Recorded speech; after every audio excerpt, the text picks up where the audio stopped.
Hi மக்களே வணக்கம். Big Boss season 9 எல்லோரும் நம்ம சேனலை சப்ஸ்கிரைப் பண்ணிவிட்டு ஆதரவு தெரிவிச்சுக்கங்க. அனைவருக்கும் இனிய பொங்கல் நல்வாழ்த்துக்கள். இப்போ பார்த்தீங்கன்னா பிக் பாஸ் ஹவுஸில் எல்லாருமே பொங்கலுக்கு தயாராகிட்டு பொங்கல்லாம் வைக்க ப்ரிப்பேர் ஆகிட்டுருக்காங்க. அது நேரத்தில் பிக் பாஸ் வந்து எல்லாத்தையும் கேட்குறாரு, பொங்கல் வைக்க தெரியுமான்னு. எல்லாருமே வைக்க தெரியும் பிக் பாஸ்ன்றாங்க.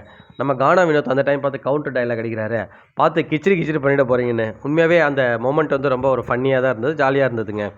இன்றைக்கி ஃபுல்லாக பார்த்தீங்கன்னா பொங்கலுக்கு சின்ன சின்ன டாஸ்க் கொடுக்குறாங்க, கேம்ஸ் இருக்கும். பொங்கல் டைமில் வந்து விளையாடுற கேம்ஸ் மாதிரி எதாவது கொடுப்பாங்கன்னு நினைக்கிறோம்.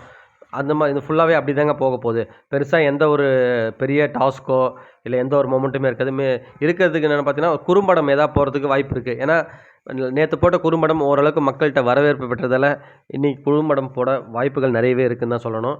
ஸோ எல்லார் முகத்துலையும் பார்த்தீங்கன்னா ஒரு சின்ன ஏமாற்றம் தெரியுது. அது என்னென்னு பார்த்தீங்கன்னா பார்வதி கமருதீன் இல்லாதது. ஸோ நேற்று குறும்படத்துலேயே நம்ம பார்த்துருப்போம், நிறைய பேர் வந்து miss you Parvathi, miss you Kamaruddin சொல்லியிருப்பாங்க. என்ன பண்ணுறது மக்களே, சேனலோட கேவலமான ஒரு செயலால் அவங்க 2 பேர் வெளில போயிட்டாங்க.